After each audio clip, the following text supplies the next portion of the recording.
Good evening. Good evening, everyone. I hope that you are hearing me easily. It's our pleasure to have all the attendees with us today for this technical session between Cairo Greater Section, AACE, Cairo Greater Section, and UAE Section. For the AACE, it was our pleasure to have this joint technical session with the Cairo team and represented by Dr. Walid Nimr and Engineer Aziz Din. This is one of our regular technical sessions happening always in AACI sections and between the section and the other sections. We have always the technical sessions, technical meetings to discuss all the points related to the industry and related to the areas of concerns for the AACI. So this is our pleasure to have you all join and share us these technical sessions. My name is Sari Balawi. I am Board of Director for AACE UAE section, Marketing and Membership.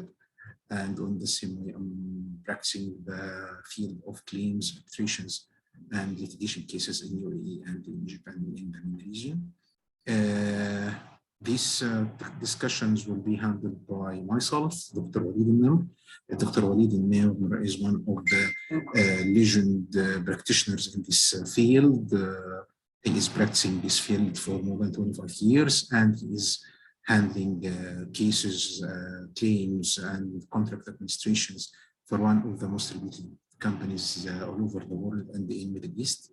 Engineer Aziz Din as well. He is one of the most experienced practitioners in the field of MEP, construction works, contract, and all the industry parts related to the MEP and the projects in Qatar, Egypt, and in the MENA region. So you are most welcome all. We just muted everyone so you'll avoid any interruption. And then we will start the discussion, the technical session, and you will be more than welcome just to raise your hand and we will unmute and take all of your kind of questions. Today, we are discussing one of the most common topics, or let's say the break news all in the industry, that the war going on between Russia and Ukraine and how this will impact our industry and how the impact could change the industry, maybe procedures, maybe contracts, maybe clauses, and how the contractors' clients could deal and could handle this crisis and this the consequences of this war on the client side, contractor side. Bashman Sari, I think we're receiving some complaints that the voice is not clear. The voice is not clear? Okay. Yes. Does everyone share this concern? Because anyone hear Bashman Sari? Do some people hear him, or everyone does not hear him very well? If you can just raise your hands if the voice is not clear for everyone.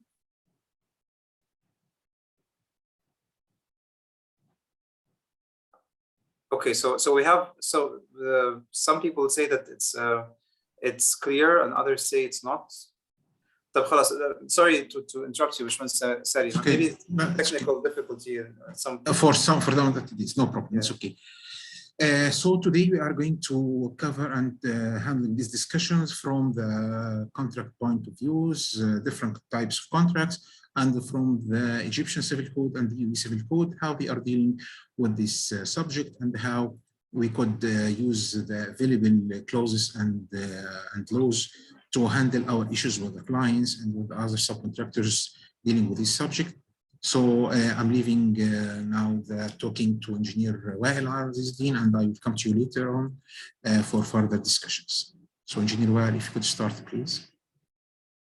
Thank you, Engineer Sari. This is a great honor and pleasure for me to have this webinar and discussion with you and with Dr. Walid for such an important issue which impacted everything in the world in the past 1 month. We are talking about a sudden war started in 24 February, and this sudden war, it have impact on a lot of fields, including our construction fields and even the supply chain of foods around the world. So I'm just going to highlight some points of my point of view and the recent discussed by the specialists in the field of politics and wars and whoever related to explanation of how it is going to affect in the future, plus the impact already happened in this 1 month. As a start, you know that Russia and Ukraine is two countries important in manufacturing due to the raw material which available in their lands.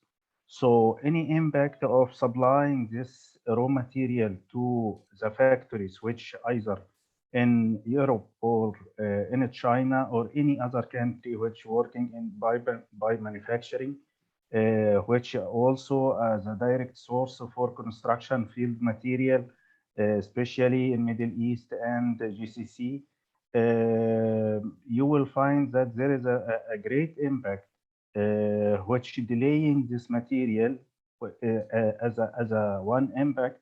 And the other thing is the prices jump double and triple in a very short period without any earlier notice or preparation from the countries who use this raw material. So this is the first point which I would like to highlight. The second thing is when a war started between two countries considered as large as Russia, and Ukraine is one of the biggest country even in area, and the transaction between these two countries and other countries all over the world will impacted and affected the supply chain. There is no transportation in that area, and even airlines change their ways over this area and even the around countries, plus the transportation overseas from the Black Sea or from upside. It's all affected by this war. So there is also a problem in the supply chain and the transportation. As you know, most countries of Europe are getting the petroleum and gas for manufacturing using and even for house using from Russia, as Russia have the spare of 10% of world reserve of petroleum, and the first country in supplying gas. So this is a great impact even on the manufacturing process in Europe.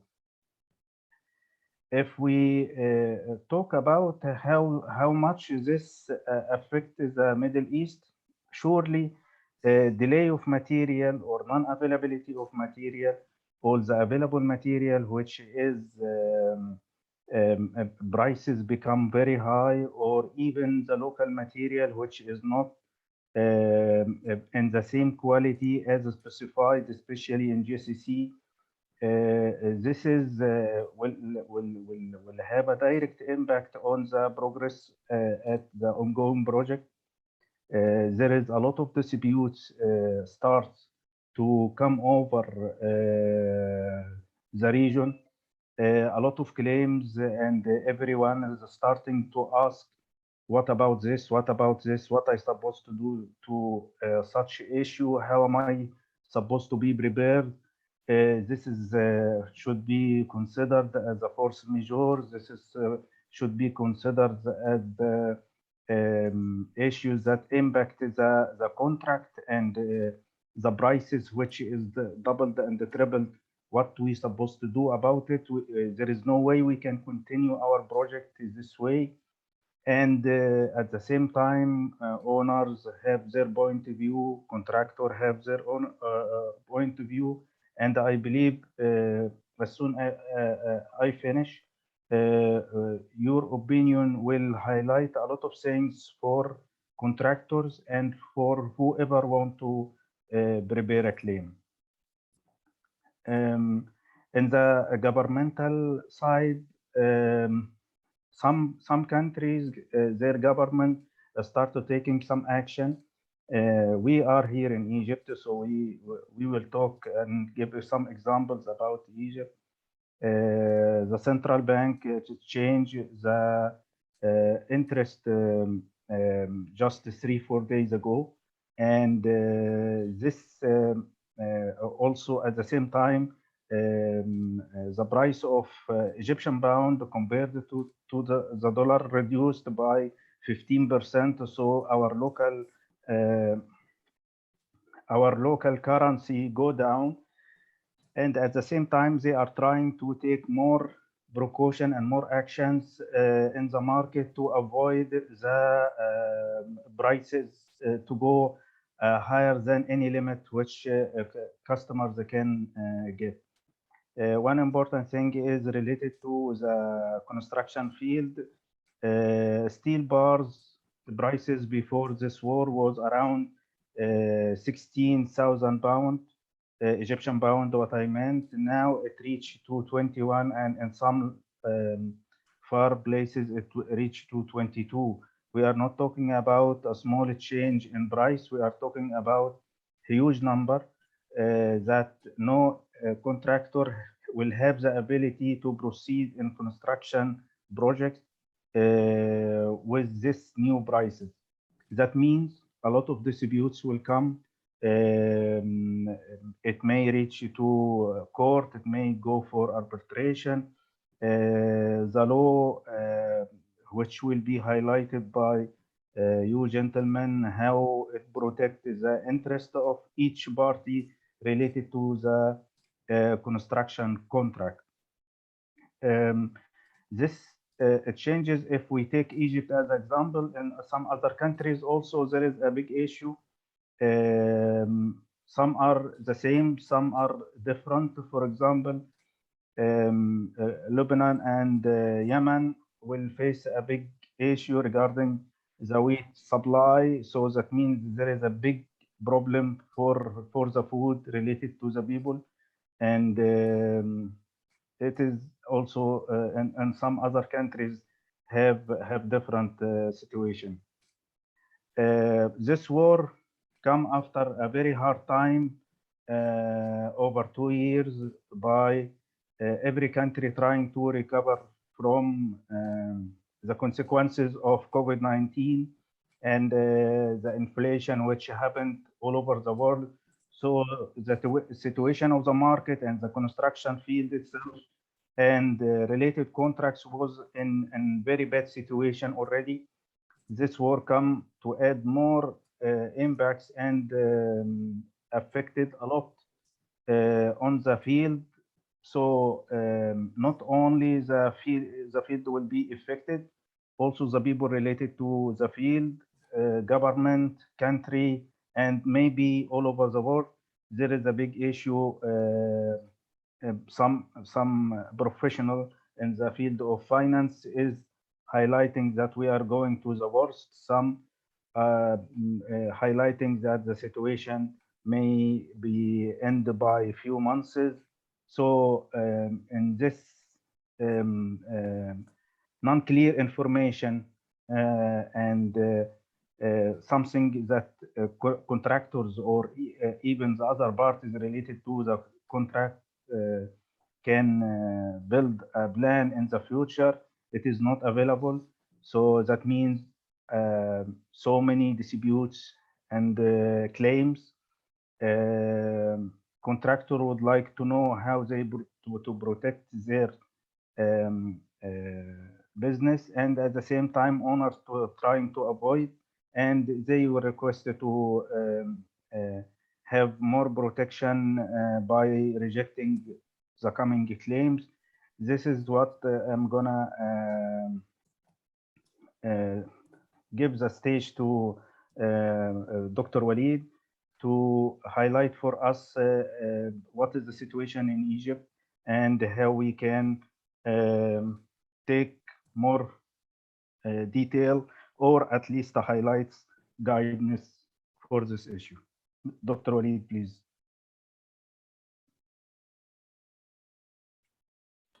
Thank you, Bashman Swail. Just one thing I want to say, Mr. Ahmed Al-Rais was asking, what does AACE stand for? It stands for the Association for the Advancement of Cost Engineering International. Of course, there's a reason why we're having this in a meeting form, not in a webinar form. It's because in AACE, we have regular meetings, we call them technical meetings, and where we openly discuss issues within each section. In this case, this is a greater Egypt section with the UAE section having an open discussion, and that's why we just open the floor. We're discussing the topic, and then we will open the floor for open discussions amongst all of us, inshallah. So as Mr. Wael mentioned, this has to do with the Ukraine war, and as he mentioned, there's a lot of ramifications worldwide, and the issue of course, as he mentioned, letters. Now, of course, I work for a project management company, and letters are coming left and right from contractors, with claims, different kinds of claims, force majeure, and so on and so forth, exceptional events. And the thing is this reminds us here in Egypt of November 2016, when the flotation of the Egyptian pound happened. We had the same kind of, and the Central Bank of Egypt decided to float the Egyptian pound. We had a similar trend. So I'll just go through very briefly some topics that are, I think, discussed openly in these times about the kind of claims. As Mr. Wael mentioned, there's a lot of claims. So I'll just talk about the several topics. I'll hit on them, and just again, so there's just food for thought as we discuss. I'll use the FIDIC 2017 as a sample contract in this case, although of course what I say can apply to a variety of contracts, not specifically FIDIC. First thing, of course, is force majeure. The term is used a lot. In the FIDIC 1999, it is force majeure, but in FIDIC 2017, it has been termed exceptional events. And so let's look at can a claim be made of force majeure or exceptional events? That's something that we need to look at. But first, so here is the exceptional events clause in the FIDIC contract. Okay, so we have an exceptional event is something beyond a party's control.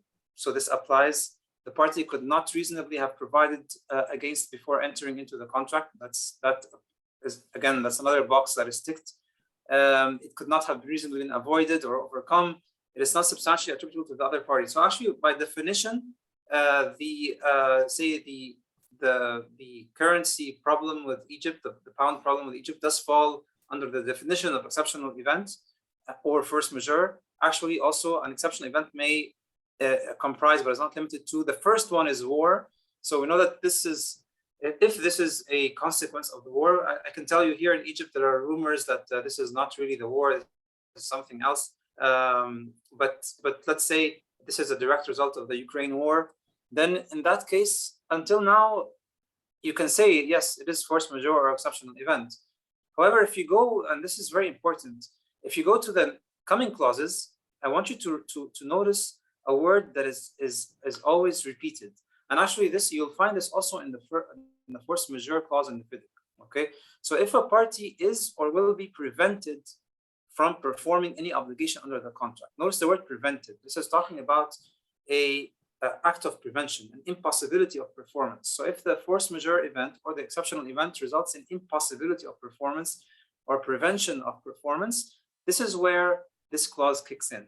So the question is the devaluation of the Egyptian pound, for example, and the high prices, does that prevent contractors from working? Does it make it impossible? That's the question. So if you see here, as I've highlighted the word prevented, see it's all over the notice of exceptional event. So it's talking about an act of prevention. And then if you see the, of course, if the contractor is affected party suffers, the contractor suffers a delay or incurs costs by reason of an exceptional event for which a notice has been given. In that case, then of course, as we're talking about, so this is a notice for an impossibility or prevention of performance. Okay, so if that happens and the contractor is prevented from performing, then he can trigger the force majeure clause or the exceptional event clause. And of course, if the exceptional event, the prevention is lasts for a long time, then there's an optional termination. And then you'll find here even the clause 18.6, which is released from performance under the law. Okay, so if any event arises outside the control of the parties, this is applicable, which makes it impossible or unlawful for either party to perform to fulfill their obligations. And B under the law governing the contract entitles the parties to be released from further performance. In that case, actually, I'm looking for a certain, see in A here, it says which makes it impossible or unlawful. Notice the word impossible. Again, it's impossible to fulfill the contractual obligation. So what I'm trying to say here is, go back to the presentation. What I'm trying to say here is that it's not a hardship of performance, it's an impossibility of performance. And that's why force majeure would not work. The claim of force majeure would not work. The claim of exceptional event would not work if we have a wording that is similar to the FIDIC contract. Of course, under the FIDIC contract, that's not a valid claim in these circumstances. So and also one thing I wanted to bring to your attention, you can see here on the slides, there is something called the FIDIC. I don't know how many of you are aware of the FIDIC COVID-19 guidance memorandum. You see it on the screen, the cover? Yeah, we spend a lot of time dealing with that during the COVID crisis.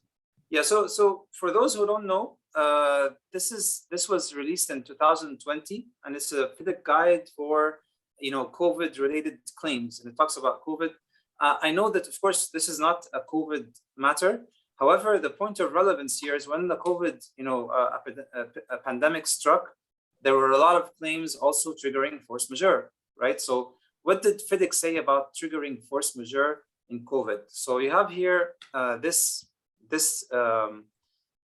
quote, this extract, which talks about in this document, there are several scenarios for questions regarding COVID.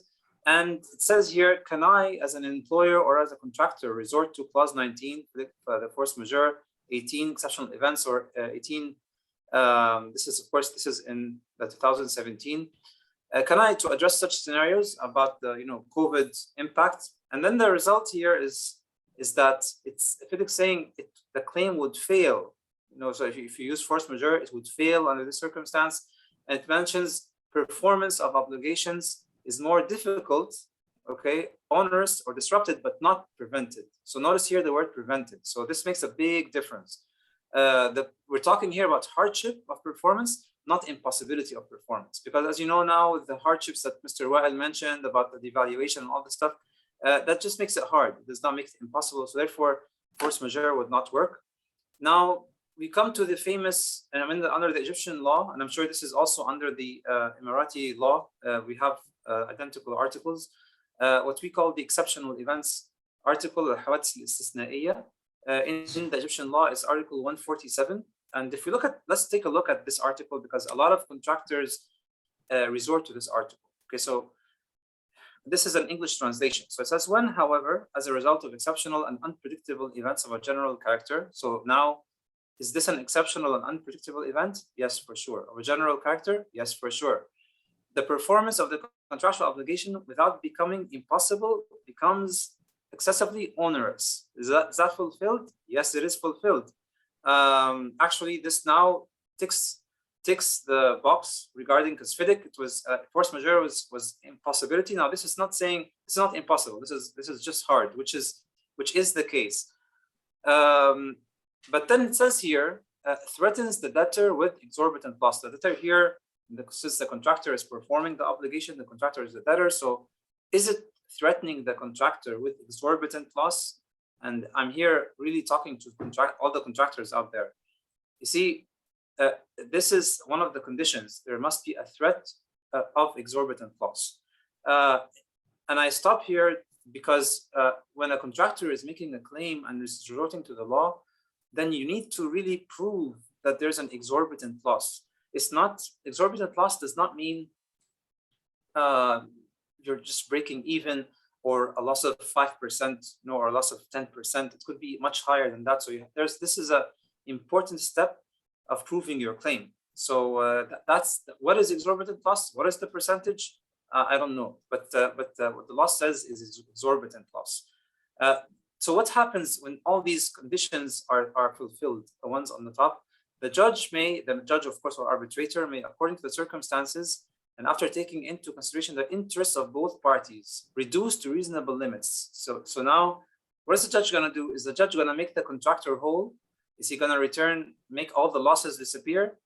No, because remember, this hardship affects both the contractor and the employer. It was outside both of their hands, and so it's just going to reduce this obligation that has become excessive. What does that mean? If the contractor is losing, say, 30% on this project because of the devaluation, he might lose 5%, he might lose 7%. So that there's a balance between the parties. So this is important, and in the end, also any agreement to the contrary is void. So this, whatever the parties write into a contract, this provision in the law is mandatory. So these are just a few points that I wanted to share regarding the law, because it's amazing the number of claims and that are received regarding this point, triggering this article, and how, to me personally, from my experience, how this point about exorbitant loss and reducing to a reasonable limit, not making the contractor whole or the employer whole, is missed a lot. The last thing that type of claim is issued is the issue of adjustments for changes in laws. So, and this is the last point that I wanted to mention, is that, of course, you can make an argument that say the devaluation of the Egyptian pound was triggered by a decision from the Central Bank of Egypt, for example, and therefore this Central Bank of Egypt could arguably fall under laws. As you can see, laws is defined in the FIDIC contract as all national or state or provincial legislation, statutes, acts, decrees, rules, ordinances, orders, treaties, international law and other laws and regulations and bylaws of any legally constituted public authority. So actually, that's a very broad definition. It does not just mean a law that is passed by government. So it has a law. So since the Central Bank of Egypt, for example, is a legally constituted public authority, and therefore makes a decision to, say, float the pound or to increase, so this is actually, I would say, falls under the laws. And then if you look at this clause 13.6, it really talks about that anything that affects the contractor in performing the obligations under the contract. So actually, in that case, that would make a valid claim. This is what I would think really applies to the issue of the Ukraine war now and to the flotation of the Egyptian pound back then. But the only thing also that I would alert contractors is that, remember, if the contractor suffers or incurs any cost or delay because of that, there's a condition that has to be fulfilled, which is it's subject to subclause 20.2 in the 2017 or 20.1 in the 1999. The contractor must comply with the procedures. Of course, we know that the notice is one, but more important than the notice in this case is proving the detailed particulars. So you need to prove the cost that you've incurred, make a cause and effect relationship to prove how much you're entitled. So I think whether or not you're entitled under this clause, that I think that's something that cannot really be argued that much. However, the issue is how much can you prove? And so really that's what I wanted to say regarding the current crisis and the claims that we're receiving right now. Thank you, Dr. Walid. We will come back for a discussion regarding that, because I'm going to try to cover it as well from the UAE perspective regarding the contracts and the laws. So I'm going to just share.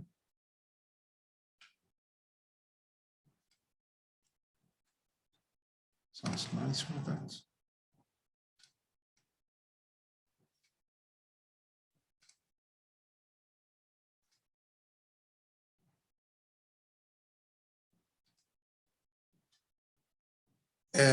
So the consequences of this war has hit the UAE market definitely, like what happened all over the region and the world maybe. However, it's little different maybe rather than what how has it hit the Egyptian market. In UAE, the current impact that, of course, prices are increases for the raw materials basically, and the time impact as well, that the suppliers are not giving a fixed price for the materials and or a fixed date for the delivery even. So we have now two issues. We have the cost issue, we have the time issue. Even if the contractor will be able to afford the escalation and afford the change in the price, the time will become a main issue for them, that they are not giving standard day durations for the delivery, and the duration is not determined. You are calling the subcontractor and they are telling you that we have no forecasted date for the delivery. You could put it 6 months, 7 months, and we will confirm to you later. And currently we have started to raise, since we are working with the contractors, consultants, and the clients. So the contractors have started already to raise the notice of claims to the consultants, to the employers, and we are now starting to see how we could face this issue. All the contractors now and subcontractors are starting to monitor the market price very closely. They are now trying to what the conditions. I have been involved in finalizing some subcontract agreements recently, and the subcontractors have started now to try to put a condition that I have quoted this project based on unit rates of the raw materials, and I'd like to state and mention the unit rate I have quoted for in the contract, and in the future, if any increasing happened in the price, I'm not responsible. They are trying to get the more benefits of this crisis by protecting themselves, and it's their right, of course. We believe that the contractors should agree with the subcontractor on an expedited material delivery plan to avoid prices increasing. This is one of the topics and subjects we have discussed recently, that subcontractors, instead of procuring the materials on stages, it's much better if you could procure all the materials immediately, store it maybe in some stores. The cost of storage definitely will be much less than the change in the price if you are procuring it on the regular plans. Clients, we started to involve the clients since day one about increasing of the price of the raw materials. Some clients, they have started to understand the subject because the clients has no other way to do with this issue for time being, at least. In the COVID, the main issue was the time more than the cost. Most of the clients in UAE were more than welcome to they accepted the principle of extending the project, giving an extension of time, trying to control the cost of the extension of time of the contractors rather than paying additional cost, and the contractor accepted that on the same on the other side. But in here in the current crisis situation is different, because contractors cannot afford that cost. They will afford some part, but they won't afford the whole impact of that. So contractors' responsibility right now are they have to notify all the clients immediately about the price changes they have to strictly follow the time bars in the contract clauses. So in UAE, our contracts, most of the contracts are FIDIC or modified from the FIDIC. We don't have a standard contract. Even for the government project, each entity, they are having their own contract form. Therefore, each contract form is different, and you must follow what the contract clause is stating about the time bars of the notifications and your liability about the notification to the clients. The contractors needs to try to control the cash in and cash out, because now you could find that you need to place an order for the material and you have no cash, so you need to now adjust that and try to afford the purchasing material, as I said, in advance to avoid further increase in the price. In contracts in UAE, as I said, that it's not a standard form. Each client, they have their own form of contract. So we are handling different types of contracts. We don't have standard for that.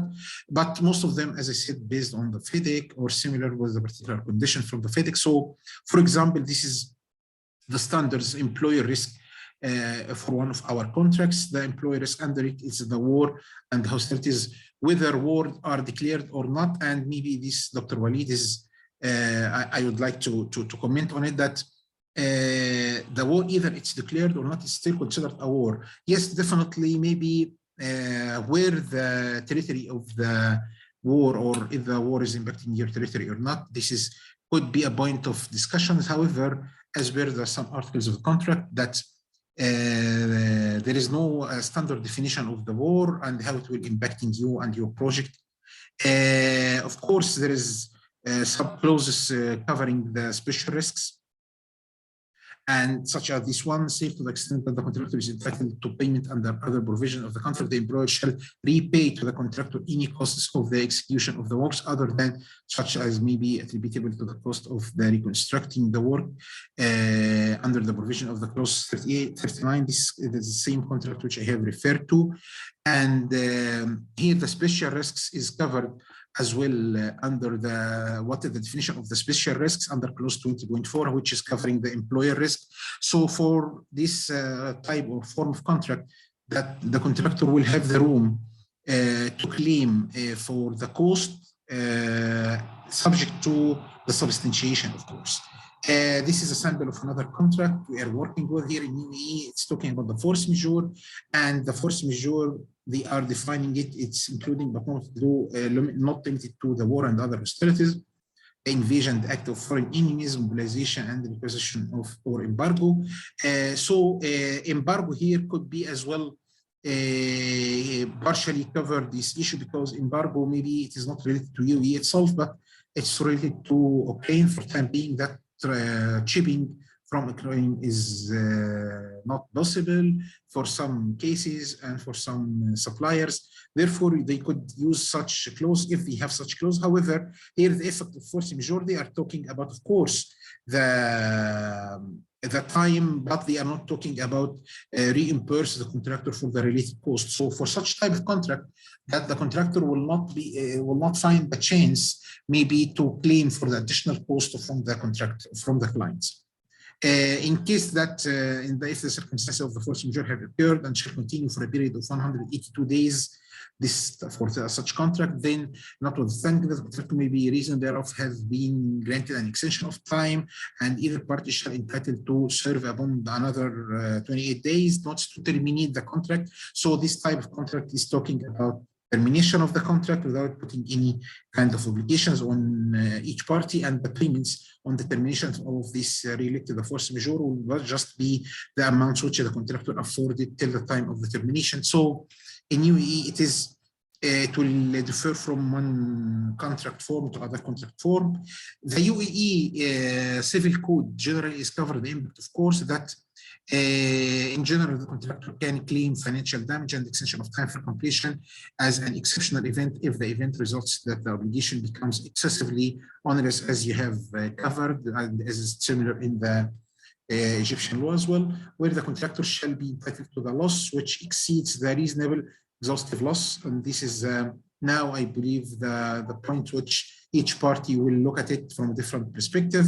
that the exhaustive loss and the exhaustive loss, how you could define it and how it could be defined. We have Article 249, 249 for the Civil Code, if exceptional event, which is covering the exceptional event like the civil, like the Egyptian Civil Code, if the exceptional events of a public nature which could not have been foreseen occur as a result of which the performance of the contractual obligation, it's almost similar to the Egyptian one, even if it's not impossible, becomes onerous for the obligor, as to threaten him with the grave loss. It shall be permissible for the judge or the arbitrator, of course, in accordance with the circumstances and after weighing up the interests of each party to reduce the onerous obligation to a reasonable level.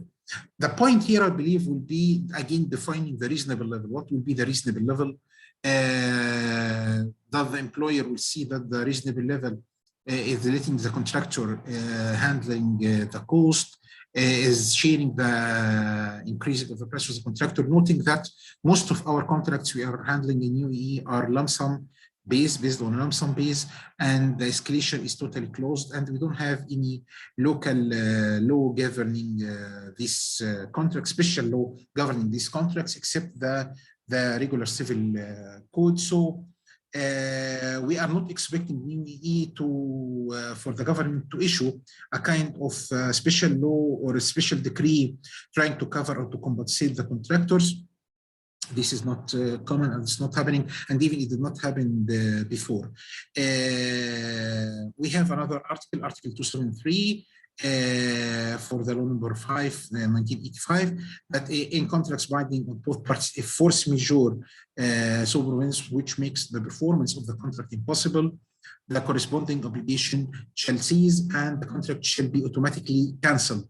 But again, if this the solution for the issues and for the crisis which we are suffering from right now, I believe this is not the perfect or number one or the first solution, but this may be the last solution that the client has to cease and to terminate the contract. But for time being, both parties, contractor and the client, both are interested in continuing in pushing the project forward. So the mutual agreement between both parties, I believe, will be the possible solution or the reasonable solution for such issue. Continuing for the same article, in bilateral contracts, if a force majeure arises that makes the performance of the obligation impossible, the corresponding obligation shall be extinguished and the contract ipso facto rescinded. If the impossibility is partial, the consideration for the impossible part shall be extinguished. This shall also apply on the provisional impossibility in continuous contracts, and in both instances, the creditor may rescind the contract provided the debtor to as knowledge thereof.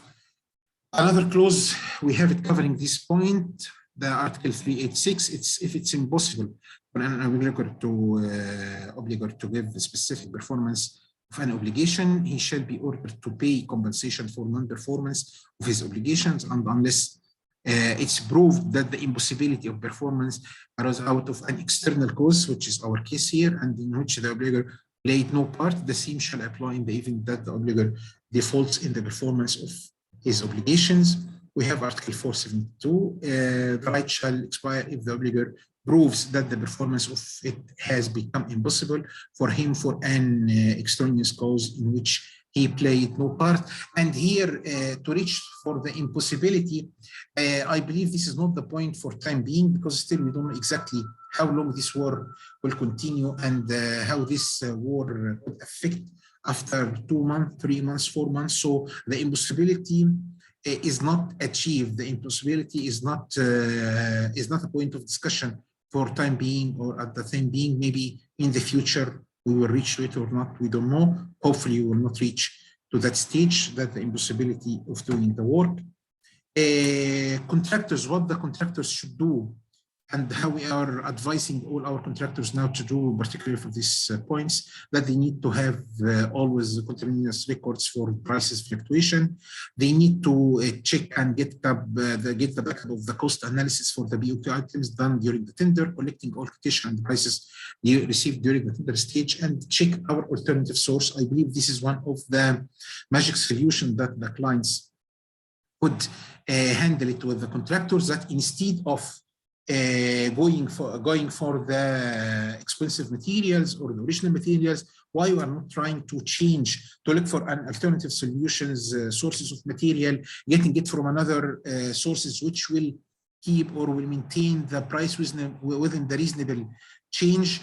And we could afford the time. Time could be afforded. Time and extension of time could be discussed with the contractor, and we could reach for a solution for it, rather than increasing the cost, which may increase the capacity of the employer and the budget of the employer could pay for that project.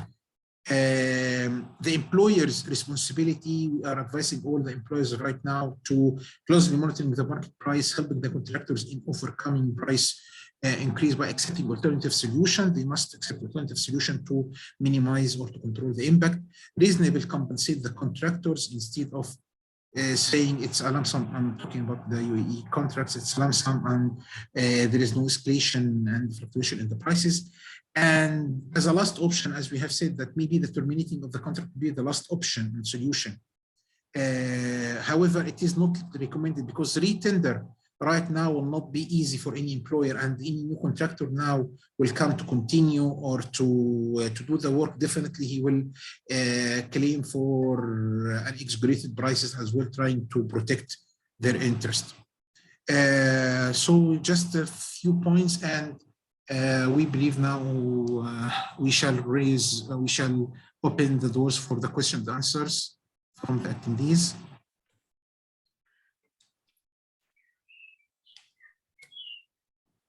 Yes, Bashman Sari, if you can kindly stop with the sharing of the presentation. Sorry. And John, if you can, of course, we'd like you to participate. Let's discuss this. And we have maybe like half an hour to discuss. But then it would be nice if we interact. So if you can please turn your camera on when you we'd like to see you and interact with you when you ask a question. So go ahead, Mr. Mohammed Abdel Menam, if you'd like to ask your question.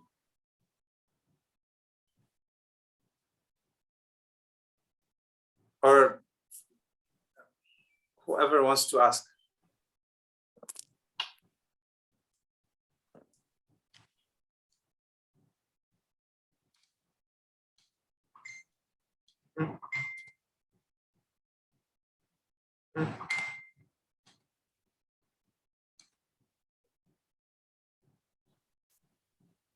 The floor is open if anyone wants to ask. Mr. Muhammad Maroof.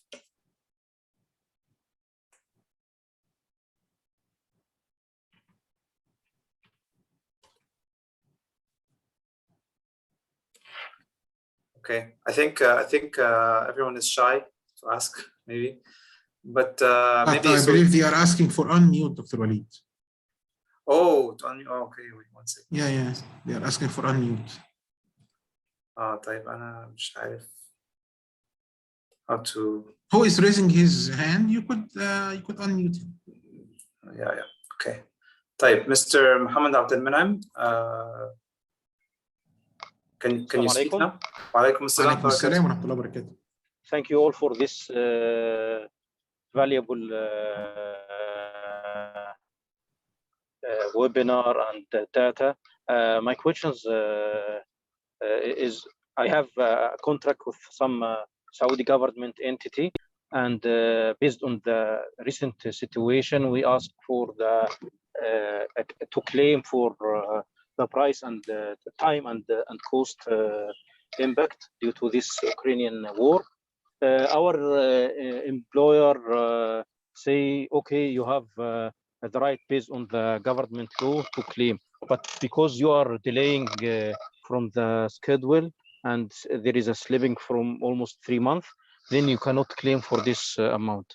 What they are saying on last December, our procurement for a long lead item shall be approved, and all PO in this time was based on the schedule shall be issued, but due to engineering delay, they just issue on last February. My question is, can I the situation? Can we claim for this, or we don't have right as a contractor? Dr. Walid? Yeah, I'm not very familiar with Saudi law, but I believe since Saudi law is based on Sharia, and Sharia actually gives more, I would say, more rights, and it's more open than I think Egyptian laws and the UAE laws. So it's not having the right to claim is a concept that is against Sharia law. You always have the right to claim. And from what you just mentioned, no, that does not even if the contractor is the sole delay, he was in delay in the project, then and no, there was no other delay but the contractor, and then this happened. Of course, the contractor has the right to claim an extension of time, and of course, the contractor should be given an extension of time. In my opinion, the issue that could be discussed is whether the contractor would receive prolongation costs or not, because if the contractor is in delay of the project, then that's another topic. However, this is something that is outside the control of both parties, and it's something that, of course, but of course, I would think that yes, the contractor can claim definitely, but with the understanding that might not be compensated for the associated prolongation costs, depending on the contractor's delay before, assuming that the employer is right as well, that the contractor was in delay. So I think I'd like to add more, Mr. Muhammad, that it's one of the common excuses that the employers and the consultants always trying to use it for any claim, not only, by the way, for the current crisis, but maybe for different situations as well. So it's very simple questions. You need to inform them, and you need to convince them that you cannot compare a plant. You must compare apple to apple, as we always say. So you cannot compare a planned or hypothetical situation to an actual situation. So I'm talking to you about an actual fact, that the actual fact stating that the crisis is impacting the prices. You are comparing it to a hypothetical or a planned situation. If you have done, so this is a hypothetical now. It's a theory. It is not a fact. It's just a plan. It has not happened. So compare the actual to the actual. Because on the other hand, if they are using the same principle, they had to accept from you any extension of time based on the impacted as planned methodology, which is most 99% of the clients are rejected. And always the consultant, what they are saying to you, that you are not taking into consideration the actual delays the contractor had on the project or the actual progress on the project. So if you would like to compare actual to actual or plan to plan, so now I'm comparing for you actual to the actual. If I will compare plan to the plan, so I will come and I will claim all your delays for the engineering work against the original program, and I will neglect my delays. This is what now they are trying to escape from, that they are trying to put all the blame on the contractor's shoulder that they have not placed the order on time. Moreover, that if it mentioned in the contract is the condition, and in the Saudi law, the provisions is allowing you to claim for the additional cost related to the force majeure or exceptional risk or employer risk or whatsoever, how it has been covered. Is it linked to that this is conditioned that the contractor is not delaying or the contractor has no slippage in the schedule? So based on what they have come by this criteria or by this theory? This is how you need, I believe, to answer them. Yes, in the so-called government tender law or system, they're showing if the contractor have the right to claim for the as a price adjustment for the preliminary raw material, and we can get this price from what's called the Saudi General Statistics Authority, as well. If this price change because of the contractor responsibility for delay, then you don't have the right to claim for this one. This is why they are eager. We cannot claim for this. But I believe this is covering only the delays if the delay is coming from your side. But here it's not a delay impacting. This is covering only the additional cost for the prelims prolongation, I believe. Right, Dr. Walid? If you heard it, or if you have interpreted the clause like what I have interpreted it. Yeah, I think it could affect the prolongation costs. We can probably also give the opportunity to. We have 6 hands raised. Bashmans Muhammad Maruf. I think now you can unmute yourselves. So feel free to. Assalamu alaikum. Alaikum assalam wa rahmatullahi wa barakatuh. Thank you, gents. This was very informative and definitely needed with the new up-and-coming events. Thank you. And I'm really interested, to be honest, in relation to Egypt and the current currency flotation. What's the way to go here? Considering that there is a clause for the flotation of the currency. However, the clause sort of say unfair and does not account for everything. Can I know, Shams Muhammad, what clause are you referring to that you're saying that is unfair? So this is a bespoke clause. Basically, what was drafted was that there will be recompensation for a flotation in the currency that exceeds 17 pounds to $1, and the recompensation was limited at 15% of the increase. So let's say the increase was 18.5. And so what they do is, okay, 18.5, again, I'm briefing the clause, but it's a more complicated formula. But what they do is compare what was the pound at the time and what was the new change. And then they'd award you 15% in terms of what was lost. The problem in this clause is actually not just what they're awarding. So 15% is, for instance, as a contractor for us now, we can live with it. However, the issue is what we're facing is the retention is not considered in this amendment. So what has happened is, yes, I'm being reimbursed again at 15% value of my loss, but the issue is I still have retention money that's going to be paid in pounds. But when I transfer it to the dollar, I'm going to have a big loss, a substantial loss. And even considering the next IPCs, the loss is minimal compared to when I get the retention, which is going to be upwards of $1 million plus. I'll speak on my opinion, Shams Muhammad, is that I think that the relevant principle here is Article 147, first paragraph, which is Al-Aqd Shart al-Muta'aqidin, the contract is the law of the parties.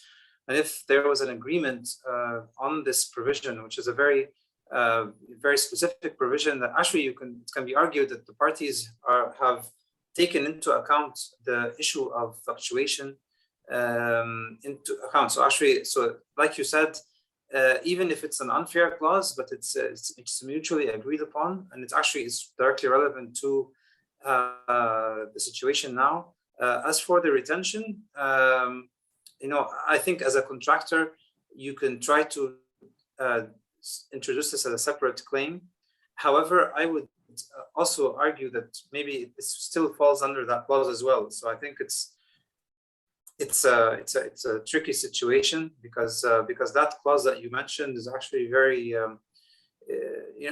it's interesting because you either run into situations where risk is not addressed at all, or it's risk addressed in the negative, so the contractor shall not be entitled to anything.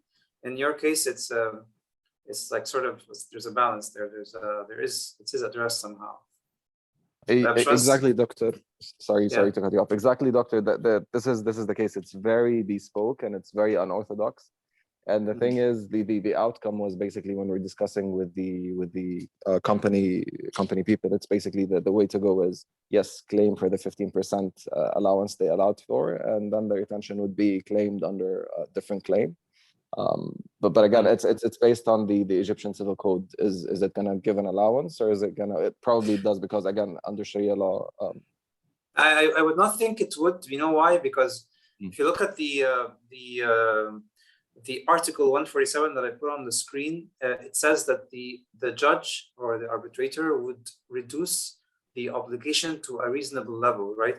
So it can be argued that the clause that was agreed upon in your case, that the parties have agreed. No, actually, no. Mr. Seri just mentioned in his presentation what is the reasonable level, and I can argue that this interesting bespoke clause that was agreed upon defines what is a reasonable level as per the agreement of the parties. I mean, that's something that can be made as an argument. So I would not say, and of course I'm not a lawyer, but I would say it can be argued that no, this is what the parties agreed to, and this is the reasonable level by agreement. So it doesn't even need a judge. No, there's no specific thing in the Egyptian law that I would argue that addresses this point. Thanks. Bashwan Suhail, if you feel free, Bashwan Suhail, to تدلو بدلوك if you at any point in time. For sure. But I don't want to pass whoever raised his hand.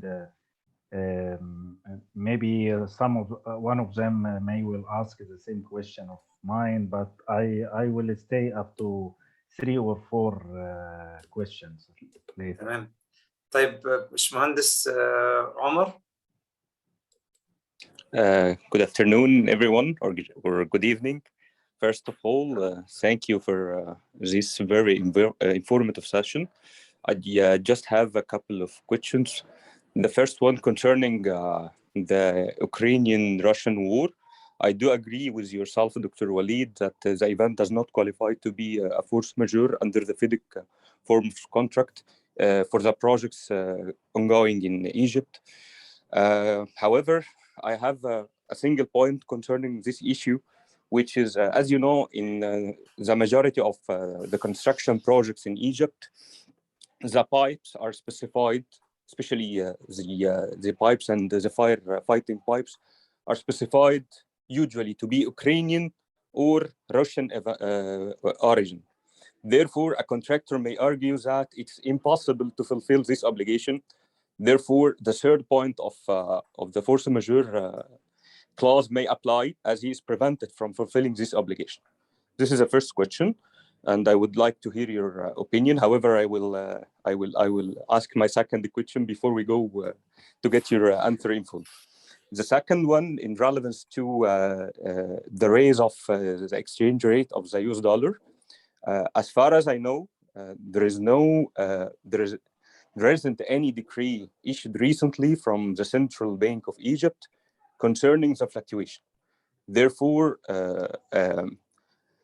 parties may argue that the current raise of the US dollar is a result of the rise or fall of the market prices, as we say, سياسة العرض والطلب, and it does not therefore qualify to be regarded under sub-clause 13.7 in regards of the subsequent legislations. Taking into account also, I have, it came to my attention, the law number 194 for the central bank regulations, which states clearly at Article 5 that in case the central bank is going to issue any decree or regulations or whatsoever, it shall be issued in al-Waqa'a al-Masriya or the official gazette. So I don't know if there is a decree or something related to the US dollar have been issued in any official gazette, as I think that myself, I went through the recent issues. However, I did not find anything in Al-Waqa'a or the official gazette. These are my questions, and I would like to hear your opinion, Dr. Walid. Thank you. Thank you. I'll just so that I don't monopolize the discussion, I'll just say my opinion, and then Bashman Sari and Bashman Suhail, you can also provide your input. Bashman Omar, these are 2 excellent points. Thank you so much for these points. Yes, for the first point, I definitely agree with you that if any product says it has to be from Ukraine or Russia and it's impossible to fulfill that obligation, then yeah, definitely that would definitely qualify as a force majeure or exceptional event under the contract for sure. But then of course, as you know, when it comes to specifying materials, the specifications usually say the country or alternative. So if there's an alternative, then I think this is where the alternative would be triggered. But yeah, if it's just solely from Ukraine or Russia, then yeah, of course that's impossible. The other point, I also agree with you 100%, is that I'm assuming that if there is a central bank of Egypt decision or something, then yeah, if it's like you're saying, supply and demand, then yeah, that's not a change in laws. Admittedly, I'm not really, I'm not sure if the central bank of Egypt issued anything, but this was what the hearsay was, that the bank issued something. So that's why I'm acting on the hearsay, not really on concrete documentation. Bashwan Seri or Bashwan Suhail, do you have anything you want to add to these points?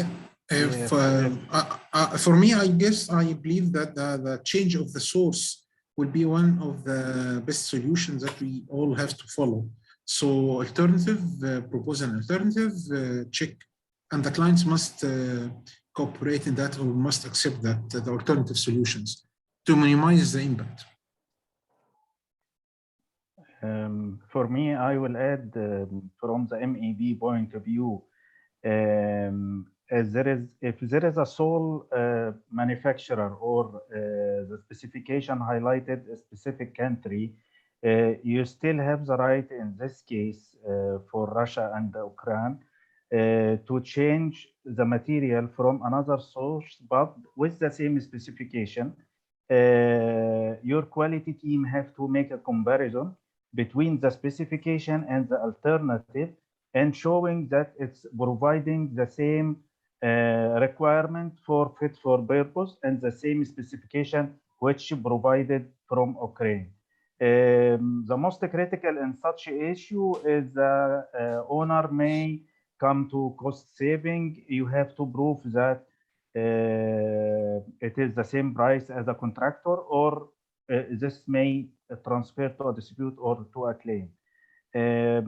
For my point of view, and this is not related to contracts or legal, regarding the central bank issue, you have to ask legally, because governmental banks already issued clear prices on their websites and in the bank. And if you go to the bank and request as a request for $4, especially for commercial requirements or to open LC, you have to pay this in $. So the situation now is this is the price in the governmental bank, but you have to ask legally about this one, even if the central bank doesn't issue a declaration about. This is my personal opinion. I just wanted to add something regarding one of the two excellent points raised by Bashwan Seri and Bashwan Suhail. Actually, Bashwan Seri in his presentation mentioned something that is very important, and that is that the parties in light of these circumstances should really work out an agreement. I mean, there's nothing stronger than having an agreed upon, an agreement, an amendment or something that takes into account the interests of both parties, and of course, therefore, the interests of the project. We should really be thinking about the project, not about how to get an edge over each other.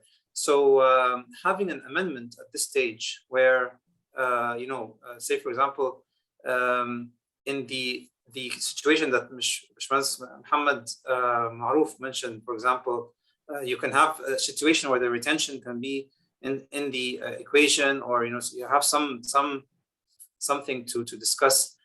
So the importance of the agreement is important. Also, I would say, Suhail mentioned, so say as Omar's question implies, say that, okay, it doesn't fall under change of legislation. So what now? What happens is now the contractor can raise a claim under 20.1 in the fitted contract, the general, because this believes results in additional payment, for example, and just make a case, a general case under the claims clause, and then hopefully, so that if the parties really have the interest of the project in mind, then this is something that maybe they can reach an agreement on. Bashmans Ibrahim Tawfiq. Dr. Walid, thank you for this critical topic.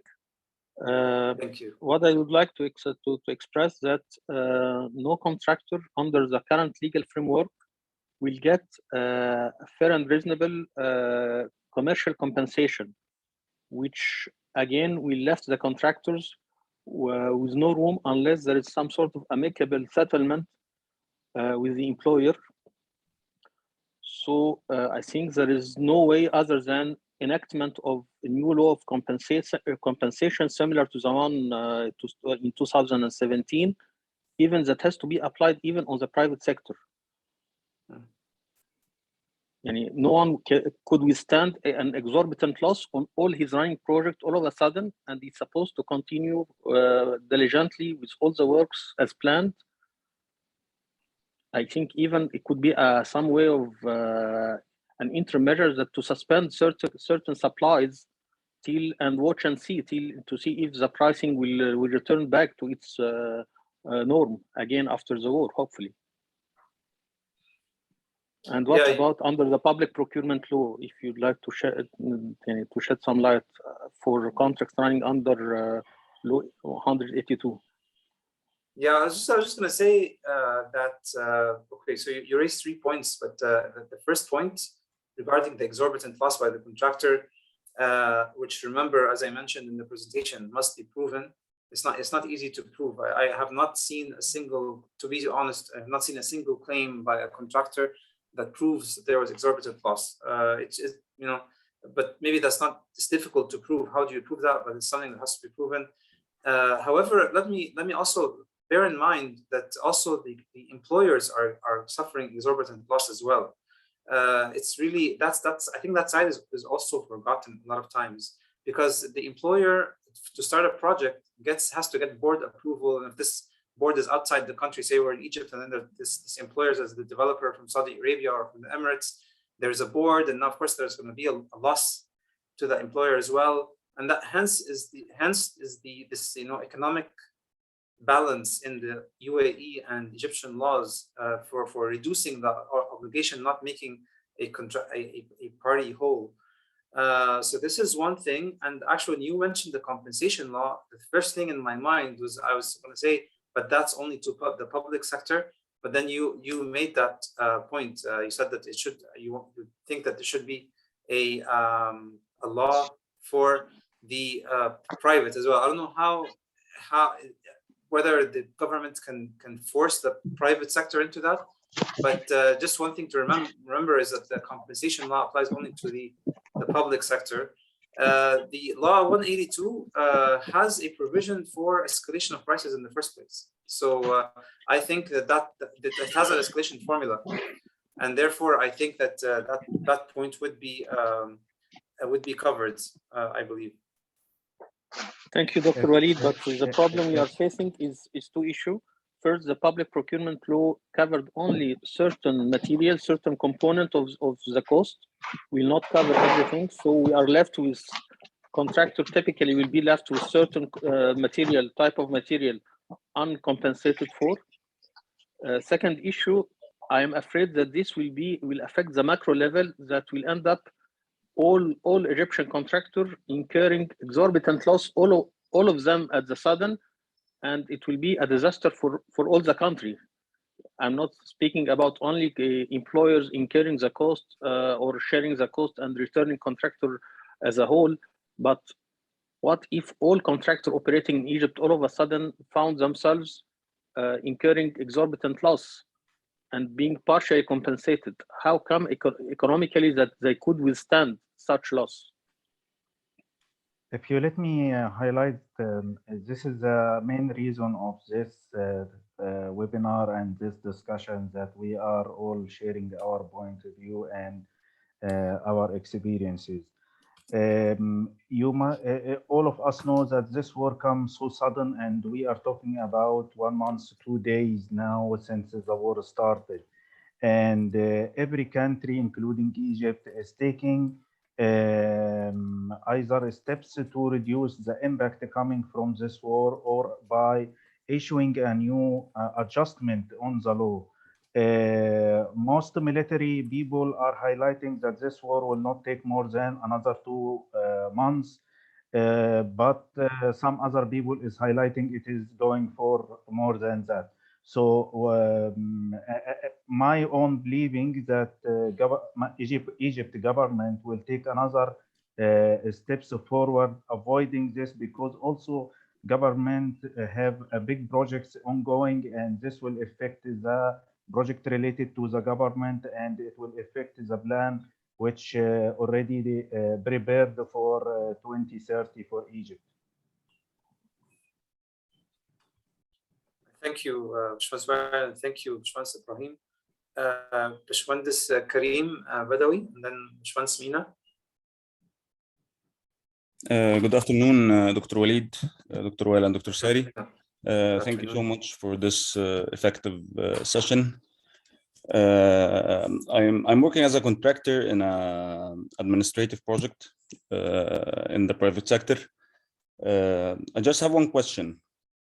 What if the contractor has some delay in submitting his material submittals, or he has some delay in getting the material approvals, which consequently delayed the subcontract agreement and the suppliers' contracts?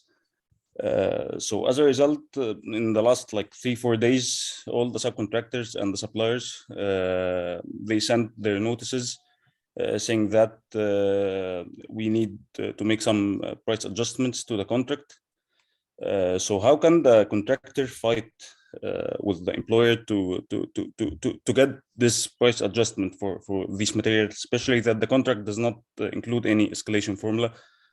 We think that the employer might say that the contractor he already delayed the material submittals.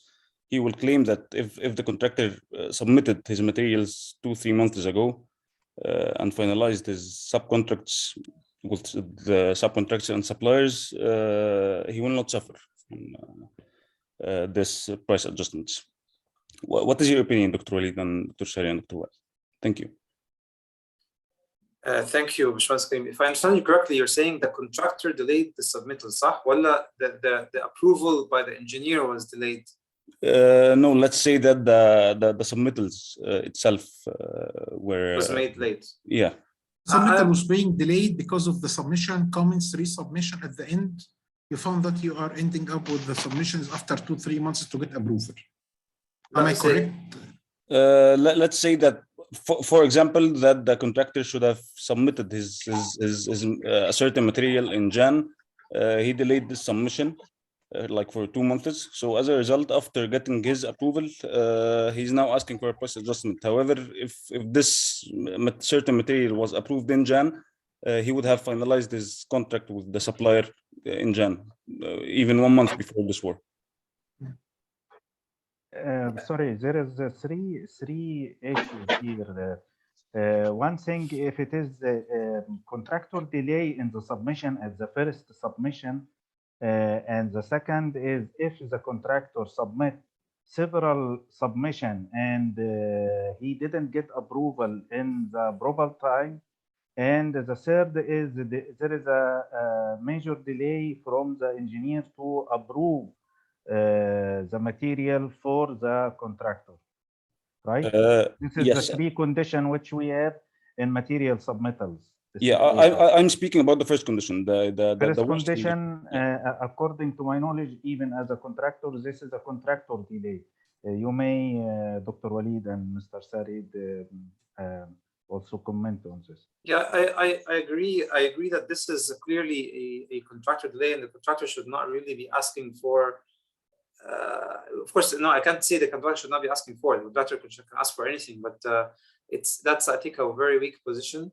Unless Bashwans Karim, unless now if you take a step backwards, is that okay? So the contractor should have submitted this in Jan, but he submitted it say in April. But can it be?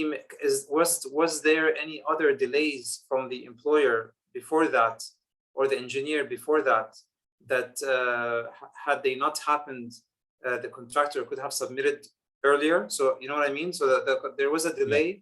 From Jan to April. However, it could have been made before Jan or before April if there was a variation or a certain delay or an accumulation of delays that did not happen. So I would respond to the employer that way. So it's looking at the big picture. of course, that would really require a good schedule analysis to see what delays happened, you know, and to respond to that. But then again, like what Mr. Sari mentioned, Mr. Suhail as well, the best solution is just a mutual agreement. So another response of the contractor is, look, even if I'm in delay in everything, you want your project. So if you want your project, I'm going through a lot of hardship now. Help me out, you know. So let's agree together on something, and so that we can, you know, I'm suffering. So that's, you know, this is another, maybe it's not that contractual, but it's for the project's interest, I would believe. Bashman Sari, عندك something you want to add? Just it's a point of view that, again, clients and employers, they are trying always to compare. They are not trying to compare actual facts to actual facts. They are comparing actual facts that the prices has now increased to, if you had completed so and so works on that time, you had been, we don't know, maybe if I will come to do it on that time, another things will come up. So I cannot put a theoretical position. Now we're talking about actual position, not a theoretical positions or planned positions. Definitely the mutual agreement would be the best solution.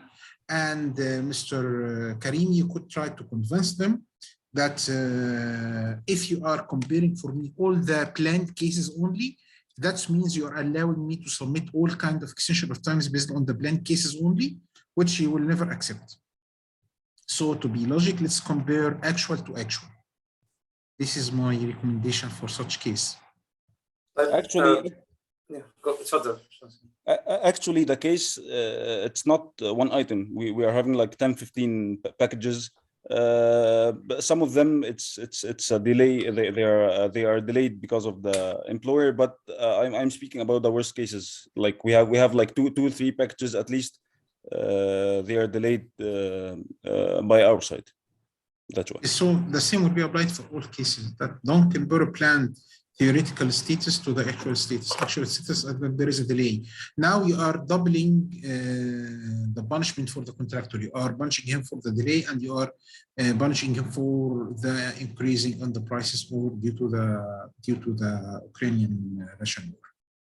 I know we've reached the timeline that we had for this meeting. And so let's take just the 2 questions, one from Mr. Mina and the other from Mr. Ahmed Al-Rais, and then we can conclude, inshallah. Yes. Good evening, gentlemen. Thank you, Dr. Walid. Thank you, Mr. Sari and Mr. Wael, for this well-needed session. I'll try to be short as much as possible. My question is about the application of the hardship theory under the Egyptian law. So the well-known example which Dr. Sanhouri gave when he applied this theory is usually he said that the judge would take the expected increase in prices in case of, like, for example, this fluctuation example, and he would remove the effect of this expected increase from the total increase, and he would divide up the unexpected part of the increase between the 2 parties, the contractor and the employer. So I know this example seems to be somehow very theoretical. So do you have any kind of tips or technical advice to contractors and employers that would help take the negotiation to a flexible level rather than just getting stuck over the numbers? And that's it from my side. Thank you. That's an interesting question. I have not really seen I've seen his commentary, Dr. Sanhouri, on this, but I not seen that particular statement. But I would, my advice is that you know that the law says proving exorbitant loss. So as a contractor, I would first prove the threat of exorbitant loss. And so, for example, I'd say that, you know, I'm losing, say, 25%. I'm losing 20%, and I propose as a contractor.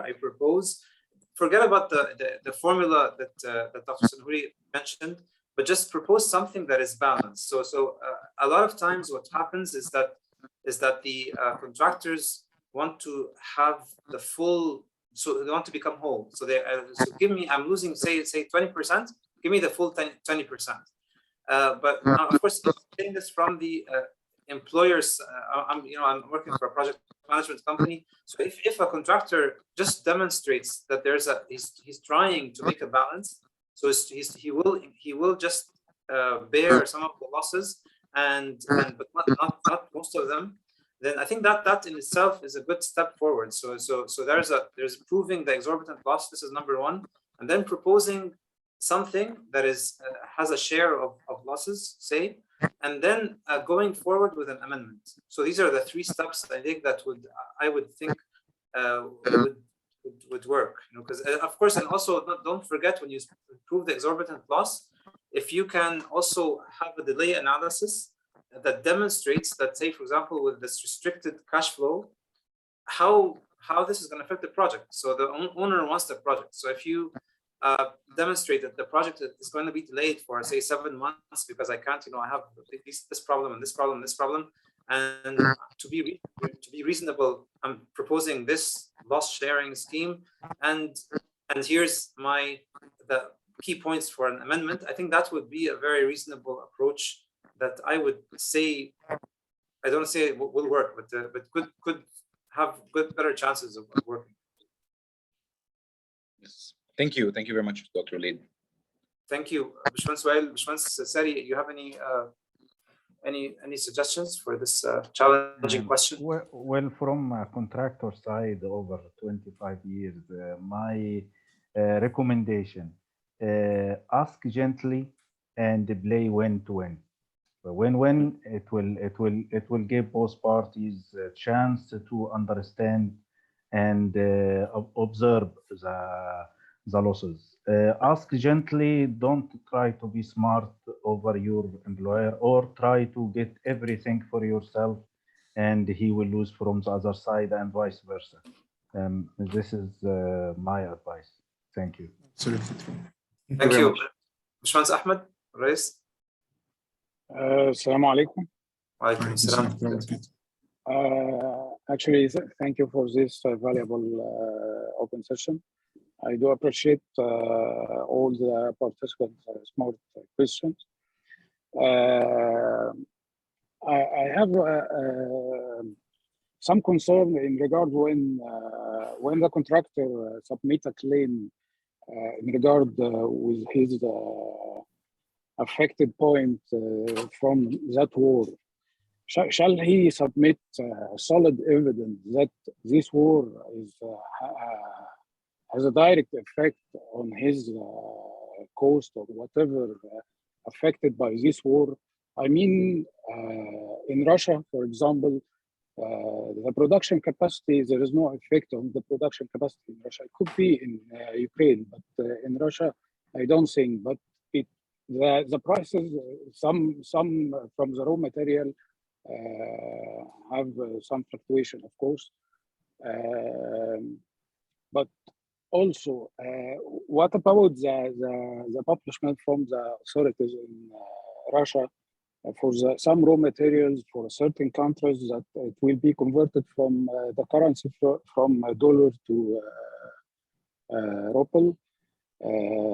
It will be affected on the field. My question simply, is it mandatory for the contractor or for the employee to ask for a solid evidence that this war affected him directly? Thank you. If I may, gentlemen, contribute with my 2 cents. I believe, Bashwan Ahmed, yes, most certainly, definitely.